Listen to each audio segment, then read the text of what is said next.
তবে দেখতে পাচ্ছেন এখানে কিন্তু আমরা এই যে সাইডটা লং টাপ লাগাইছি, উপরে রাইট রাইখে দিছি, আবার ওইখানে লং টাপ লাগাইছি। এই লং টাপগুলো লাগার এটা দেখতে পাচ্ছেন একদম কিন্তু রোড সাইড, রাস্তার সাইডে এই বিল্ডিংটা। যাই হোক, এটা কিন্তু ডব হোয়েল দিচ্ছে।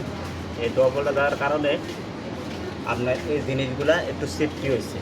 সেফটি বলতে বাইরেখান কিন্তু আর এই লং টাপগুলো দেখা যাবে না, কোনো খারাপও দেখা যাবে না।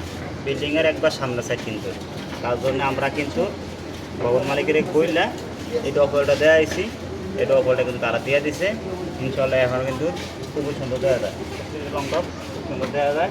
বিল্ডিংয়ের সামনের সাইড বাথরুম হচ্ছে বেশি, আবার রাস্তা সাইডেও হচ্ছে। তার জন্য এই ডবলটা দেওয়ার কারণ একটাই, ডবলটা দিলে এই লং টপগুলো দেখা যাবে না। তো আশা করি যারা এরকম সামনে সাইডে বাথরুম করবো নিচতলা ভবনের ডবল দিয়ে দেবেন, তাহলে আর সমস্যা হইব না, খুব দেখতে সুন্দর দেওয়া যাবে। আশা করি সবাই আমার কথাটা সবটাতে বুঝতে পারতেন। সবাই ভালো থাকবেন। আসসালামু আলাইকুম।